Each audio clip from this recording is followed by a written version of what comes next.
Hi, everybody, and welcome to yet another great conversation about philosophy. Thank you for being on this channel. I hope you're enjoying them. We've done a lot of them, and I'm just delighted at the level of conversations that we've had in the last few weeks that we've been doing these. Coming back for a second interview is Mark Connolly. You learned in the last interview as we talked about realism, idealism, and materialism that he is a lay Dominican, and we are going to be talking in this interview about the topic of free will. And we really haven't done a whole lot of talking about this ahead of time, so we're kind of starting from scratch. But welcome back, Mark. Thanks for being here. Thanks for having me. Let me ask you, just as a icebreaker kind of thing, if you were to pick your favorite three philosophers of all time, who would they be? So I kind of want to do an ancient and a current, if that makes any sense. All right. And you get one bonus one, too, because you got three. So you do an ancient, a current, and then... What I was going to say is it'd have to be Plato, Aristotle, and Aquinas. Okay. Those are the three. But if we're looking modern day, Eddie N. Gilson does not consider himself to be a philosopher. He considers himself a historian of philosophy. But he's an excellent read. He's got a lot of books out there. And then there's a guy named Mortimer Adler who has a really interesting book called 10 Philosophical Mistakes. And he kind of pursues what the mistakes were and how they are playing through this. And then I really enjoy reading anything by Edward Feser. Okay. A lot of people probably haven't heard of him, but he's worth a read.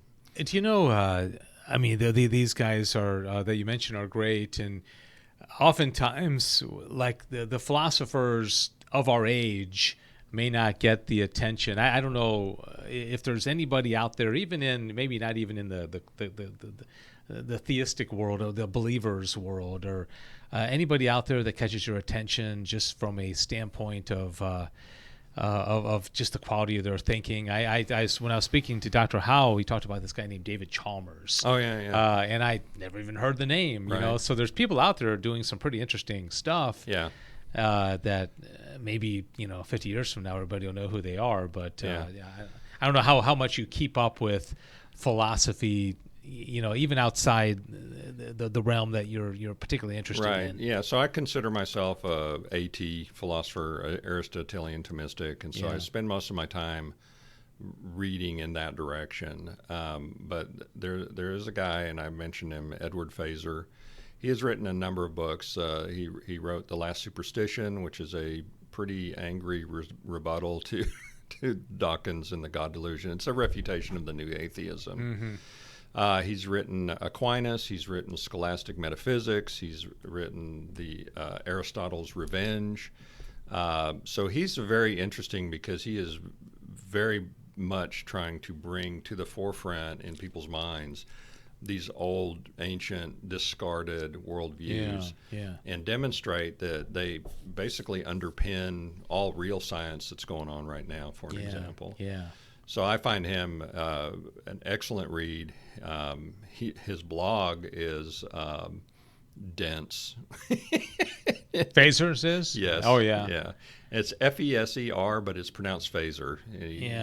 Not for the not just Star the Trek, lay, not for the lay person, or just kind of he's talking more at a pretty high level. Would you say?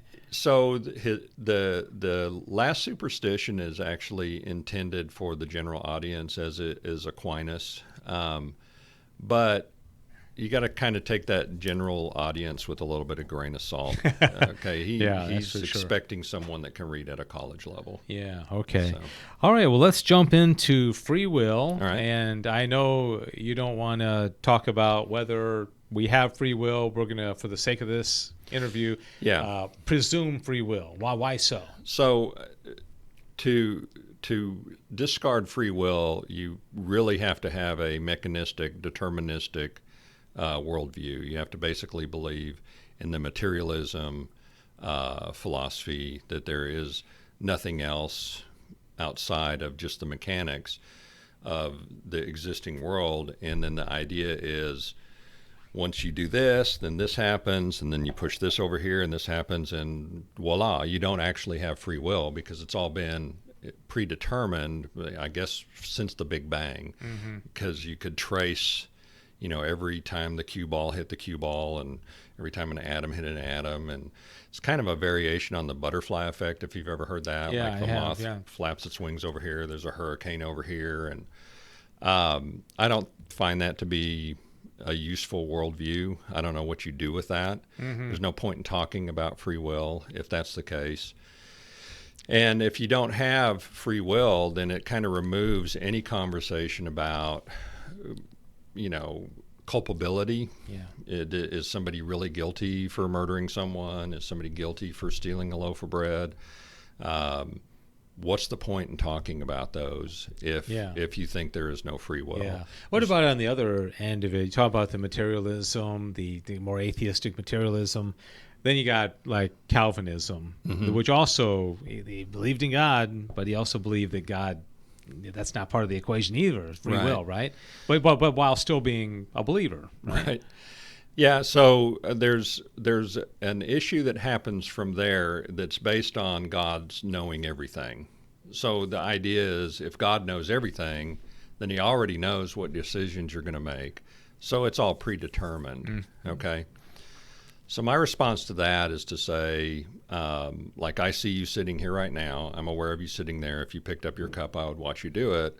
So I know that you did it. So did my knowing that you did it as you did it, did that remove your free will? Yeah, right. And the answer to that is no. Well, we think in terms of past, present, and future because that's the material world that we live in.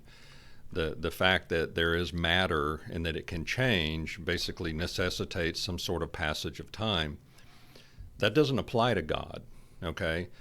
So God is watching me being born right now. God watched me get my driver's license. God watched me go to confession. God is watching me right now drive home from this place. It's all present to him. So the fact that he is watching you do everything that you're going to do does not take away your free will. Yeah, right. That's kind of the technical term for that is it's more or less a compatibilist belief that free will and a sort of a cause and effect world are not incompatible. Yeah. One of the the more perplexing articles of the Summa is the question whether about predestination. Does predestination exist or something? And Thomas says, yeah, it does. And when I first read that, I thought, oh my goodness, Calvin was right. But it's very complicated, very nuanced, and maybe perhaps it relates to this this conversation on free will or not. But maybe we'll get to that in a little bit, how predestination falls in. So, define free will. What do you mean by that? So the basic idea of free will is that you do have power over what you choose to do. And so I can choose to pick up this pen right now, or I can choose to wait. Okay? That in its simplest, that's free will. I can choose. And up until the moment I make that decision, I could change my mind. Okay? Yeah. So that's the basic idea of free will. But tied into that is, okay, what is the will? And that's where it gets interesting, and that's, to me, where a proper understanding of free will really requires of us to think about what we're doing and why we're doing it. So the will is basically an appetite as far as Aquinas is concerned. In other words, we have appetites. We need to eat. We get hungry, we eat. Okay? It's more of a intellectual kind of an appetite, and what the will is for is it's directed towards the good. So we can just leave it as directed towards the good, so this doesn't involve theology, or we can just say it's directed towards God. All right. But the will does not decide what is good. The intellect does that. Okay. And so what does that mean in terms of your day-to-day life? Well, what it means is that you basically choose anything that you do, you chose to do it because you feel like it's good for you, or it feels good, or there's going to be a good outcome or something like that. And Aquinas would say it's not even really possible for us to choose the bad. And so people go, well, I mean, people murder people. well, they're murdering people for a good, money or revenge or something that they perceive as good. Okay, a heroin, somebody uses heroin for the first time. They pursue that because they think it's going to be a good. And you could use that for any example. Somebody getting an abortion. They feel like for whatever reason there is some good that they're pursuing because they're not pursuing an evil. Right. So the will is pursuing what is good. Or perceived good. Okay. So then the thing becomes, okay, well, what is willpower? Well, it's phrased a different way. What is the power of the will? And it is the power to choose this now, to choose this instead, to choose this later, to choose. And it can be mundane. Do I have the cheesecake or do I have the bundt cake? Or it can be, do I steal this money or do I go to get a job? Okay. But they're all going to be within some sort of a framework, but it's run by the intellect. Yeah, interesting. Now, animals are pursuing the good. And, a dog sees a bone and runs after it. But and then you were getting into kind of like the different souls that the different creatures have. But they don't have free will, but they're kind of being moved to their end without any kind of volition, right? So I would say to that first, if we were going to define the soul, the simplest, cleanest definition of a soul is the animating principle. Okay, so you have a vegetative soul that animates plants. You have the animal soul that animates animals. We have a human soul or a rational soul. Okay. So what are the difference? Well, the real difference becomes in terms of moral decisions. So a cat in heat can't decide whether or not it's going to mate. A human being can. For a cat, it's not a moral decision. For a human being, it may be a moral decision, depending on the circumstances. So in as much as an animal has a soul, it has some decision-making power, but it's basically just going to pursue the good, and it's not going to take into account any questions about ethics or morality, because they don't have recursive thought. In other words, they're not saying, I'm going to go eat that dog food, and I know I'm going to go eat that dog food, and I'm going to think about eating that dog food. They're just, they're just reacting, right? Yeah. And so they can choose, for an example, do you want this bowl of Alpo or do you want this slice of pizza? Okay. Well, they'll pick the pizza generally. But was that not any kind of, because you talked about, getting the two different types of sweet, right? It's a fine line, because now that's a whole lot different than should I steal a car or go get a job. Yeah. So animals are not going to make moral decisions. Yeah. It could be maybe a little bit of a difference between what a lot of people think in terms of natural law versus a moral law. Okay.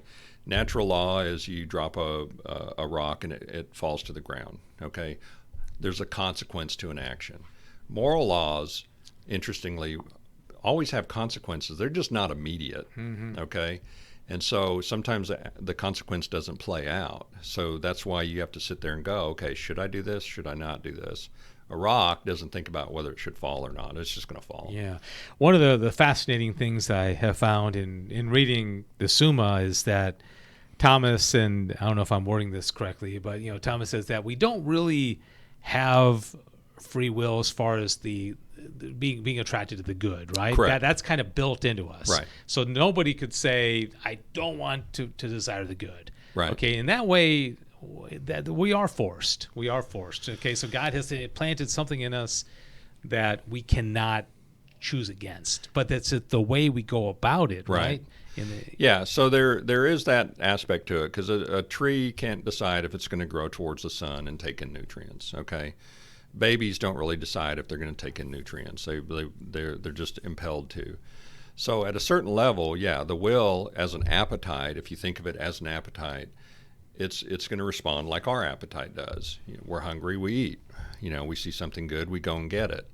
So there is that aspect of it. But there are the power of the will is the power to choose. So we can choose between goods. And like I said, some of them are true goods, some of the decisions have no moral basis. Again, like, do I eat the chocolate chip cookie or the oatmeal cookie? I mean, that's not a moral decision. It's two goods. They're good cookies, unless you're diabetic, then you shouldn't have it. Then you make a decision. Do I eat the chocolate chip cookie or do I have this salad? Yeah. But you're choosing between goods. And it sounds weird to people to say that that's what you're doing, but that is what you're doing. And to that respect, yeah, we're built that way. There's an interesting question in the Summa about, Thomas says, does man will all he wills for his final end? And it seems like there's this aspect of like every little willful decision really in some ways is a pursuit of God, right? Like what Chesterton said, the man who knocks on the door. Yeah, every man that knocks on the door of a whorehouse is looking for Jesus. Yeah, basically. right. I mean, but there's some truth to that, right? Yes. I mean, so really, it's we're programmed for the good. We're programmed for God, which is why I'm like, why are there atheists out there? I mean, if atheism doesn't make sense, it's contrary to the very nature of the human being, isn't it? Right. Well, I think it is, but I think a lot of people say they're atheists when they're not. Yeah. The reality, I think, is that we give people a lot of credit for being honest about what they're saying, when sometimes they're playing a part. Yeah. Okay. Yeah. But to your point, they're all pursuing something good, and I think it was in the previous interview when I talked about choosing to not use plastic straws. I mean, they have to find some way to make themselves feel like they're a good person. Yeah. And whatever twisted way it arrives at, well, I don't believe in God because that makes me, scientifically superior to these, medieval believers. If that's what it takes, then that's what they're doing. At some level, a lot of people are driven to feel like they're better than other people. It's an interesting question as to why that would be, but I think it's the idea of I want to be worthy, but they don't stop to think about worthy for what. Okay, so like there's this idea of perfection that people have, like the perfect day. There is no perfection in this world. Why do we have that sense of perfection? Yeah. Basically, Augustine said we have a God-shaped hole in our heart. We've been separated from the source of all being, and we want it back. Yeah. And that drives everything. It's just how we're designed. Yeah, interesting. Let's talk about some of the other philosophers. When I think of will, I think of Nietzsche.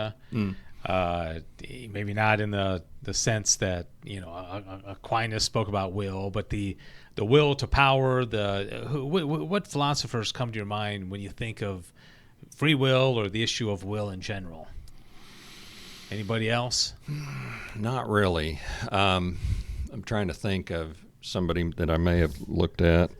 Let's see. Because some of them would have denied free will, and we talked about Calvin. I don't think Calvin was so much a philosopher per se, but just anybody else that kind of weighed in on this issue, or the materialists, like we talked about in the last interview. Many of the materialists will deny free will because they think it's a deterministic universe. If everything's material, that kind of leads you to just a pure deterministic universe that started at the Big Bang, no God necessary. Somehow that happened, and all the laws of nature happened, and everything is the way it is supposed to be. Which sounds like a horrible world to live in. Well, how about, let me ask you about the existentialists. Okay. My understanding of existentialism is where existence precedes essence, where you kind of make yourself who you want to be, right? Yeah. Where you can see how that's played out in our culture today, where right. we can be whatever gender we want to be. We can be a tree if we want to be. Yeah. There's a tie-in there with will, isn't there? I mean. Again, I would go back to just the idea of, you're searching for what is good. You've got yourself tied up for some reason in this identity and that you should have no limits, no restrictions. Nothing bad should ever happen to you. Everything should be good. So you run into like I think there's a book out there called The Secret, where it's the law of attraction. You only think good things, only good things happen to you. And I mean, that's demonstrably not true. So, but there's, let's face it, the idea that it's all just random and that you have no control whatsoever is scary. And so people will come up with ways to deal with that. And if you've rejected God and anything has to do with that, you've got to come up with something else. So I see all of these as reactions to, well, there's no God, there's no ground of being, there's no ultimate all, there's no nothing. So this is my ultimate all. This is my ground of being. This is what. This is how this is where my identity comes from. Yeah. And so you've got a situation now with kids as young as 10 going, I think I'm the wrong gender. Yeah. Well, what's driving that? It's just this idea that things aren't right, and maybe if I do this, then things will be better. So it's a pursuit of the good. People are unhappy a lot because we're in a fallen world, and things don't work out the way they're supposed to, and bad stuff happens to good people, and disasters happen. The coronavirus happens, and you've got this sense of this chaotic world. And so it's like, well, I don't like that. I want normalcy. I want control. Well, it's all an illusion as far as the control. You don't know if lightning's going to strike you or not. I mean, you don't have any control over that.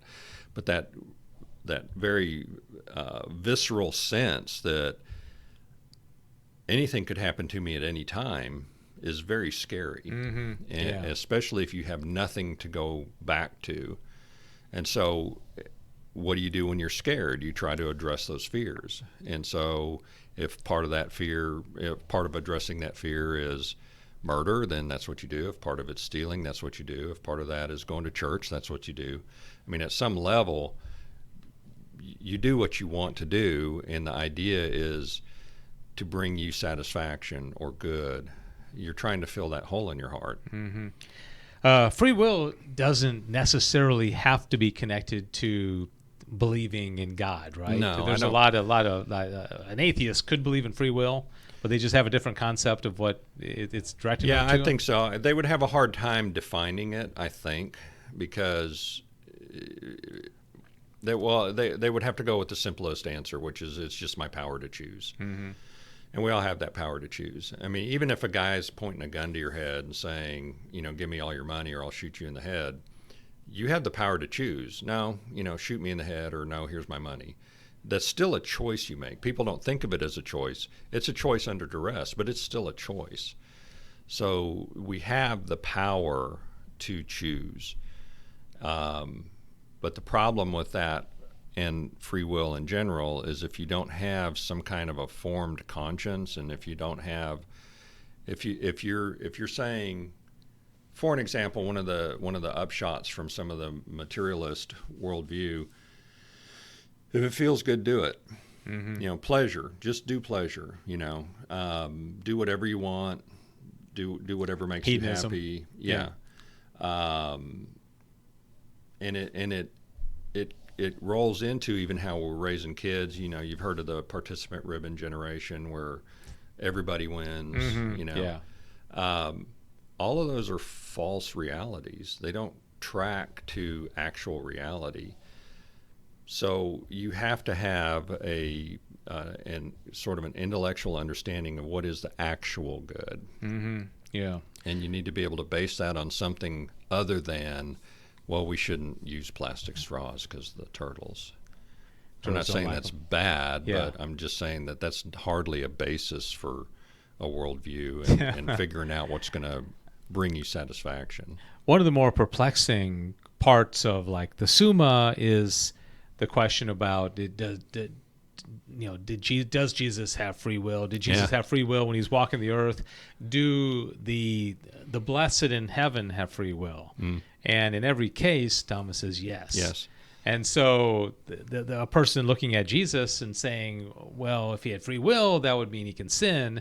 Or if they're in heaven, they can turn away from God because they got free will. Seems like free will should evaporate when you get to heaven. It's not the case. Why so? Well, there's a basic misunderstanding, and that is that choosing the good is also an exercise of will.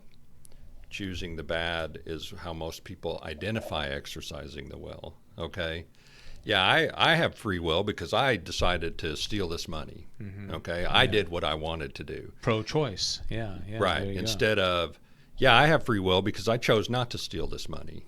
I did what I wanted to do. People tend to identify free will as a moving away from authority. Okay. Yeah. So you've got Jesus Christ.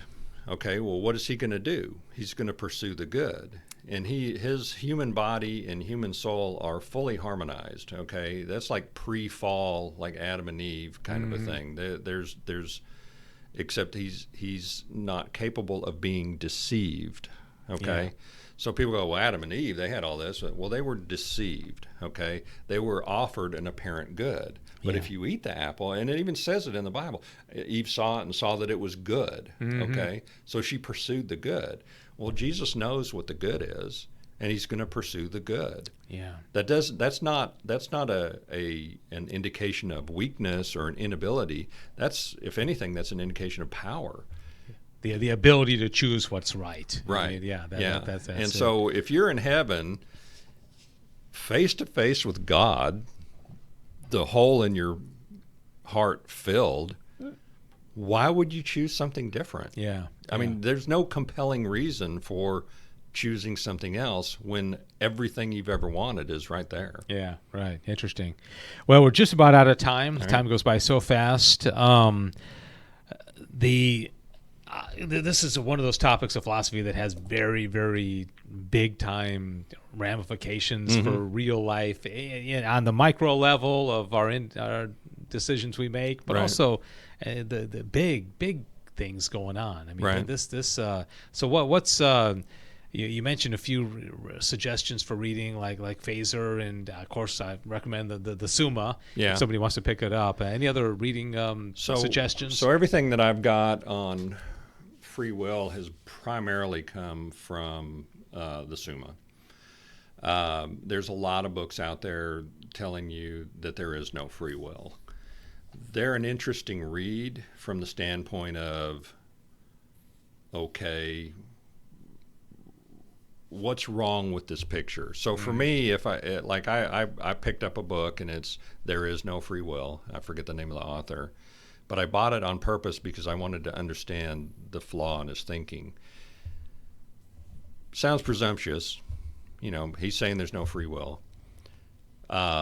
He's basing a lot of it on some brain studies that have been done and that seem to indicate that brain activity happens before you make the decision, before you're consciously aware. So he's got a lot of flaws. One of his flaws is an exercise of free will means it's a conscious decision, okay? When you're driving in a car, a lot of your decisions aren't really what you'd call conscious. But you make those decisions. That doesn't mean you don't have free will. Every single thing they're very stylized, like sit there and as soon as you feel like flexing your wrist, then do so. And then they track the brain activity. And then they go, see, this brain activity preceded this action, which then preceded him saying, I'm moving my wrist. See, there's no free will. Well, there's all kinds of problems with that. The first one being, did that brain activity ever happen when he didn't flex his wrist? There's no information given on that. And then, so you've preset a condition and said, I want you to do this. You don't think that set up a thought process of, it's kind of like if you say, okay, don't think about a white elephant. People start thinking about a white elephant. There's some sort of brain activity. So they're interesting to read to see, okay, if Aquinas is right and if I believe all this is right, then I shouldn't be afraid to read this because there's a flaw there somewhere. Yeah, and so I picked that up to read it just to see where are the flaws. Yeah, interesting. Okay. All right, last question. And by the way, thank you for sitting down for both of these interviews. They've been very interesting. You talked a lot about, the situation in the world today and, some of the things that are very chaotic. Right. If you were to pick one philosopher or maybe two whose philosophy is most influential in the world today in 2021, for good or for bad, who would you choose? I would say largely because it's hidden, but I would say Marx. Mm-hmm. And because Marxism influences critical theory, which influences critical race theory, which has set up a whole kind of a worldview of people who are in power are bad. Yeah. People who are not in power are good. And so any sort of authoritarian or any sort of authority, I should say not authoritarian, but anyone in authority is simply bad by virtue of being in authority. Yeah. So pick what you want. You want to pick race, you want to pick gender, you want to pick financial, you pick it. It's just whatever's in power. Pitting groups against each other. Yeah, right? Whatever's in power is bad. The problem with that is, as soon as that flips, guess what? Whoever's in power is bad. Yeah, right. It's just you're trying to gain power to become the bad person that you don't like now, who's in power, right? The problem is for people who don't study history, is it's a very seductive mindset. Everybody should be treated the same. There should be no property. Everybody should just have whatever they need to have. I shouldn't have to worry about this job versus that job. I should be able to do whatever job I want and still drive a Ferrari, because that's what's fair. That's what's good. The man's keeping me down. It's a childish worldview. So it appeals to young people who then take it and try to run with it. And then you've got this whole educational sort of tide coming in that basically teaches a worldview that does not work outside of college. Yeah, well put. Yeah, that's what they should teach young people, is say, okay, Marxism influenced this. Marx was influenced by Hegel. Hegel was influenced, and just kind of trace it back and let them start to see the currents of thought that really go back hundreds and hundreds, if not thousands of years. Yeah. And where I don't know. I don't think there's enough of that. I think your average high school kid has never taken a philosophy class. I've taken one philosophy class in my life. Well, and when somebody is in their first year of philosophy in college, you get one of these, prove to me this is real. Yeah. What? Well, this. Yeah. My son-in-law Nathan had somebody do that to him, and they were holding up a coffee cup, and they said, "Prove to me this coffee cup is real." And he said, "What?" He goes, "This coffee cup." And he says, "What?" He goes, "This." Never understanding Nathan's point that you're presuming it's real by holding it in your hand and asking me to comment on it. Right. So it's a silly question, but for whatever reason, when you're 18 or 19 years old studying philosophy, you think you've stumbled across something amazing. Yeah. It's not amazing. It's nonsense. That goes back to our previous interview about idealism and realism and materialism. All right, very interesting. Mark Connolly, thanks so much. Lay Dominican, and pretty interesting conversation about free will. So thank you for being here. It's an interesting conversation, and thank you for watching and for being part of this channel. And if you have questions for Mark, I'm sure he'll be watching this, and he can answer directly below if you want to ask any questions or suggest other topics that we could talk about. We'd love to hear what you have to say. So thank you very much, and thanks to Mark and to my wonderful daughter Maura for behind the scenes work for this video. God bless you. All right.